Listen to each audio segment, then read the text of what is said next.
Hi, life learners, and thanks for tuning in. Do you want to be known? Do you want to have fun? Would you like your clients, customers, or others to do the heavy lifting to get you and your brand known?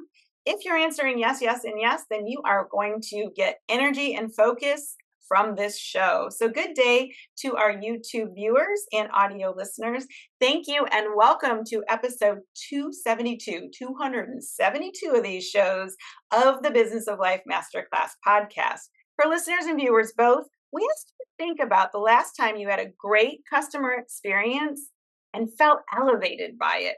You know that Barb and I are hugely supportive of good experiences and promoting the people and the businesses who provide those. So today's episode of the Business of Life Masterclass is on how to have fun while getting your customers to do your marketing for you. That's a new twist, isn't it?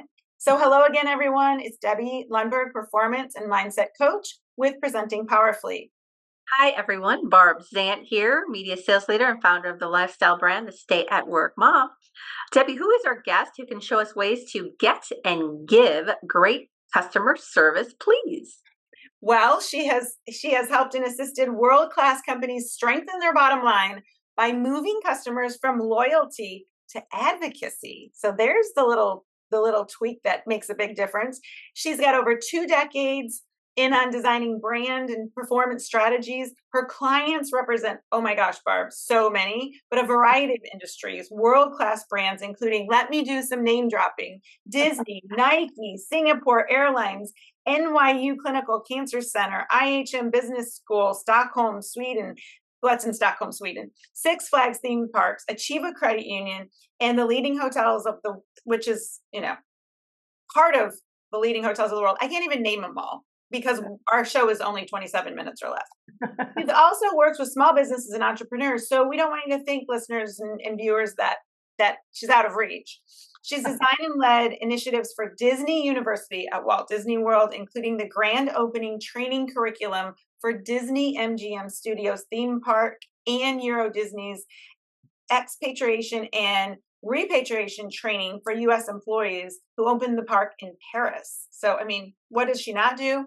Well, she's received a BA in communication from the University of Pittsburgh and completed her master's in studies in organizational psychology at the University of Manchester in the United Kingdom as a Rotary International Foundation Ambassador Scholar. So, if that wasn't enough, her life highlights include snorkeling on the Great Barrier Reef in Australia, hiking into the rainforest to see the lowland gorillas in the African Congo, being at the Berlin Wall in Germany during the opening of the Brandenburg Gate, and bungee jumping off the 275-foot bridge in New Zealand.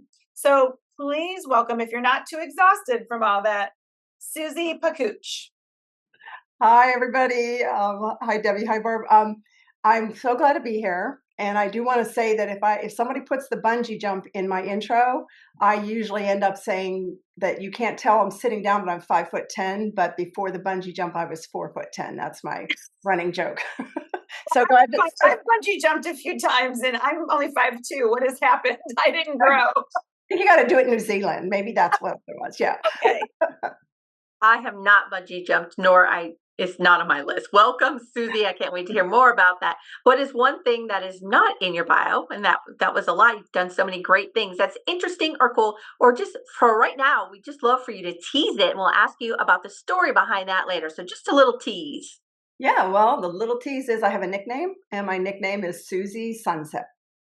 Susie Sunset. Well, I'll come back later. More on that to follow. So, Susie Sunset, you were invited on the Business of Life Masterclass podcast for your decades of leadership and your loyal customers and your world-class brands and, oh my gosh, your travel adventure. Since you have listened to our podcast, please share in 50 words or less what specifically made you want to be on our show, the Business of Life Masterclass. Well, Deb and I have a joint friend. It's Bill Carlson, and he and I were Rotary Scholars in Singapore, and he said I need to meet her. So that's all I needed to know. She'd be smart. She'd be fun. She is. And then I watched the show, and here's what it is. It's not about the work. It's about the more important part is how you get ready for the work. And at Disney, we said the most important moment was when you were backstage and you're about to step out. where are you? What are you thinking? Are you grounded? Because that is what makes the difference. So I think I love that instead of just always interviewing people about the jobs and the work they do, what is happening before you step out there. So thank you. This is unique and I'm excited. Thank you for that perspective. I really like that. Before Debbie gets started on our podcast and that is our 4 questions, what's one thing that you are super excited about right now in your life as we are going into finishing up third quarter for 2025? Well, and obviously Disney's a big part of my background, but I recently reconnected with 4 of my favorite colleagues and friends, and we're looking at doing something together. And I just love that because we have such a connection together. Um, and the other thing is, I have to throw this in. Last night, I bought tickets to go to the Benson Boone concert in Tampa next in September, and he's the Moonbeam ice cream guy, and I'm like so excited. Well, that is awesome. And since you are so excited about these connections, connections are everything. If you were to have one song that's your life's walk up music, what would that be? That's one of the hardest questions because I change it all the time. But right now, it's Rob Thomas, who's the lead singer for Matchbox 20, who's I'm his number one fan. His new song is called "Sometimes It's Hard to Be Happy," and I think that's really important because sometimes it is hard to be happy. And ironically, as you listen to this song, you get happier by every verse. It's so much fun. So And I sometimes don't I'll know have to that check one. that You out. said I it's don't new, either. so sometimes it's brand hard to new, be happy. brand All new. Just saw him a few weeks ago in Jacksonville. All right. Well, we'll figure out this is a good time to be happy. How about that? Sometimes it's hard to be happy. This is a good time to be happy. We can be happy with the podcast 4 now. So, Susie, are you ready? Yes. Okay. Number 1, what time do you get up in the morning and what is your morning routine to get the day started right? Okay, the time varies, but it goes with the sunrise.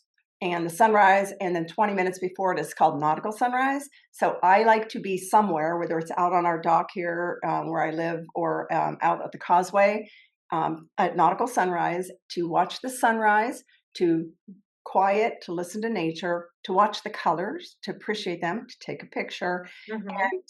just to kind of ground myself. And I have to dance around a little bit too, usually when I'm out there. And then part 2 is there's some kind of exercise, depending upon if it's summer, it's swimming. If it's not, it might be biking, but it's kind of grounding nature, sunrise, color, exercise.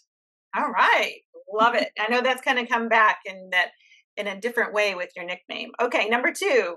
What is something other than your morning routine of the nautical sunrise and getting that grounding with nature that you believe if other people would add that to their routine would set them up for some extra success? Well, one thing, somebody taught me this when I was taking a picture once, uh, to always do one thing different. And that is like turn around and take the picture of what's behind you, or just even go to a lower angle, and it makes all the difference in the world. So instead of just doing the same routine every day, even when you're doing it, have a little curiosity, step to one side, turn around, Yeah. something you never noticed before. And I just think if you don't get stuck, um, just every day say to yourself, where's that one thing that I haven't noticed or seen before? It just keeps your curiosity and it keeps your mind open. Definitely. And love that too. Like what's on the other side of the photo? And maybe post both of them if you're going to post them for perspective. So many times there's something behind you and nobody's seeing it. It's like, Nobody knows it. yeah, Nobody knows it. yeah, And it's true in life as well. So even if it's not for a photo, like you said, out of that, a routine serves us well for discipline as long as it doesn't become a rut.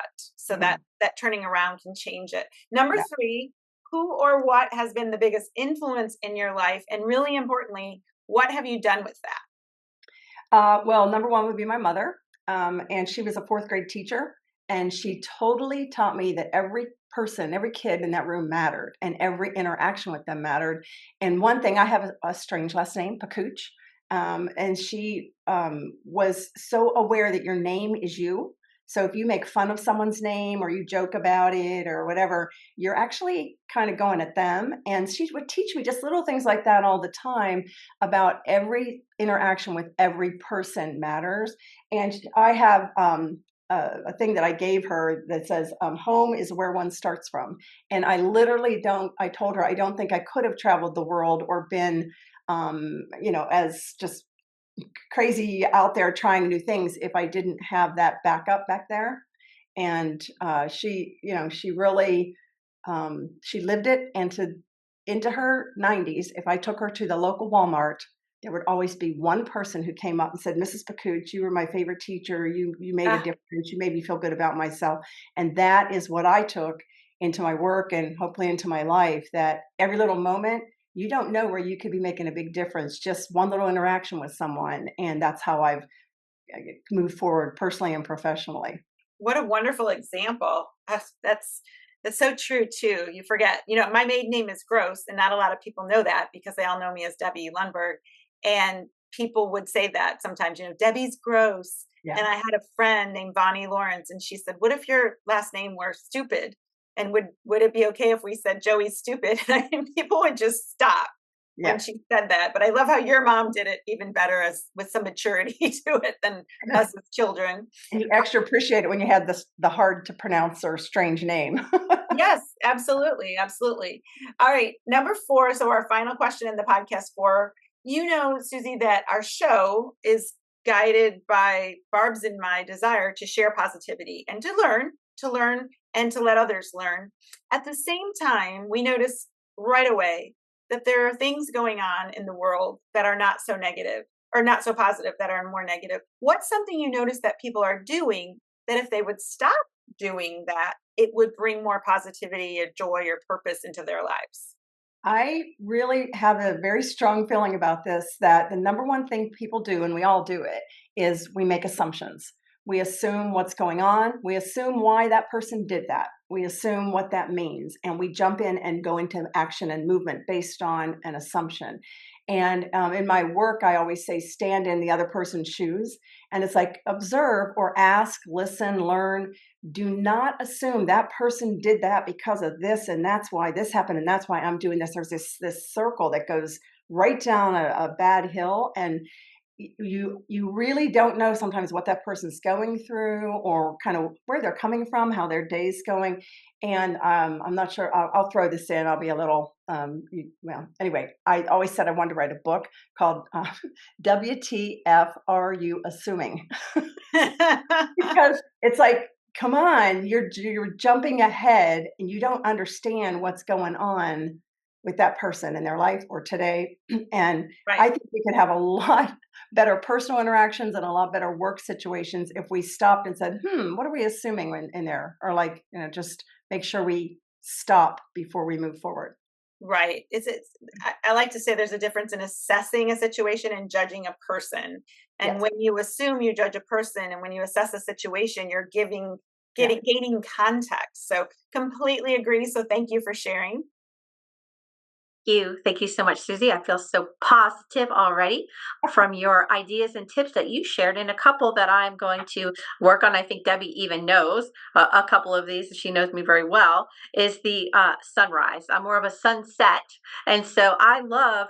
And maybe Debbie, we could do that together and catch a sunrise. There's beautiful sunrises right here in Tampa Bay where we live. And then I love also, maybe even at the same time, is doing something different in the photos. So that is a challenge. I love taking photos. So just going backwards and doing that.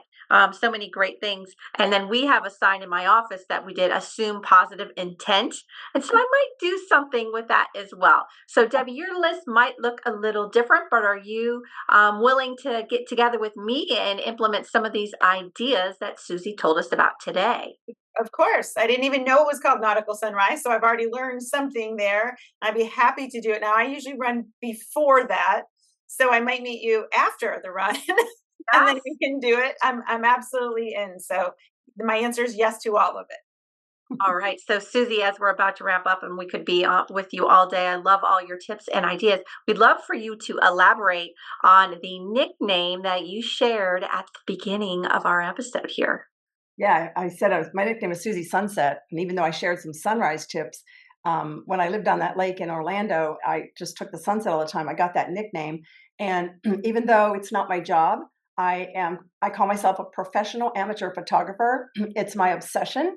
And to me, it's like my zen to capture, to just see that, notice, and then just share it. And when you put it like on your Instagram or your Facebook, someone says, "Oh, well, that made me feel so calm," or "That really, I needed to see that," or "Oh, you reminded me of a great memory." And I just feel like Susie Sunset is sort of my, like I said, it's kind of like my side gig. And photography and the sunsets especially just help you end the day in a very special way. And I'm I, just gonna. I know Barb's gonna get a comment, so excuse me. So, folks, some of you may be able to get some of Susie's photos coming up. Just stand by, and if she's able to get them out there that people can purchase and use, we will put a link up because they are gorgeous. absolutely. Yeah, I can't wait to check more of them out. So, finally, Susie, we have heard a lot of great things, but if you could share a quick closing statement or a single concept or mantra that our listeners and our viewers didn't get to hear, we'd love to hear that one last share. Well, from my Nike days, of course, just do it. But even more important, their other phrase that not as many people know is there is no finish line. And I think that's really important because if you lost, it doesn't matter. You just, try to get to the finish line next time. If you won, you try to move the finish line and try to get there a little faster, a little better. And it's not a bad thing. Like it's like, oh, you didn't do good enough. It's like, no, keep going, keep pushing. And we love that at Nike. That was our spirit. So I try to bring that into my life. There is no finish line. And even if you won the race, just keep going, move it. Makes me think of your sunset, Susie Sunset. Like there's going to be a sunrise. So there you are out there at nautical sunrise for sunrise. Then the Yeah. sunset comes, but Yeah. there was no finish line because you get the next day. And they get better all the time. People say, "Why do you take them? They're the same every day." You're like, "Oh no, No, I've been following and they are not. They they're are they are different." all gorgeous and intriguing, but they definitely look different. I have been Definitely. paying attention and I admit I love sunsets, but I don't take photos of them very often. And so seeing them, you're right, there is a difference. I All got right, that covered for you. I know. I can just go on to yours and enlarge it. Yeah. All right. So now as we get ready to say goodbye, what is your walk-off music? So you're leaving the stage, dropping the mic. What do you want walking you off? The band One Republic has that song "I Lived," and it's like, go for it, do it all. I did it. Don't wait, just go for it. And that song can turn my day around anytime. And I'd like to do it as a walk off to pass it to others too. Like, just go for it. I lived, do it. Well, thanks, Susie. I'm going to check that one out as well. Yeah, I could go on about music. You don't want to go down that path too much with me, but yeah. Yeah, I was shocked that it wasn't a Rob Thomas song. No, All I right. have a list. I have 20 between No, no, Rob no, Thomas, no, no. Matchbox 20, Coldplay. No, It's like no. today I went with that one. We love that you picked it. So thanks again, Susie. And listeners and viewers, you know that you can stay connected with Susie Pecuch. Now it's spelled Pecuch, and it will be in the show notes. You can follow her on all social media under her name, as well as through her website, Design the Customer Conversation. You can see so many more details on her bio. Similarly, you can follow Barb and me on Instagram and Facebook at the Business of Life Masterclass. Barb is the stay at work mom, and I'm Debbie Lundberg, most places, Debbie Lundberg Coach on TikTok for those daily workday visit videos. If you like what you heard, please rate us 5 stars. We are committed to providing you with 5-star guests and inspiration, just like Susie. Please provide us feedback. We absolutely use it, and tune in for our follow through episode next week on what Debbie and I did with Susie's tips and ideas. Thank you for joining us for this episode of the Business of Life Masterclass, the podcast for successful people embracing every chance to accomplish and experience all you can in life and business. Listen, choose, do. Thank you. Thank you. Thank you. If you have ever thought, gosh, I'd like a collaborator, I wonder what else I could do, it's likely that the answer is a coach. Hi, I'm Debbie Lundberg, Performance and Mindset Coach with Presenting Powerfully. And if you would like confidential coaching to drive you to the next idea, the next role, or even to figure out your own brand, please reach out to us at Presenting Powerfully, 813-494-4438. Thank you.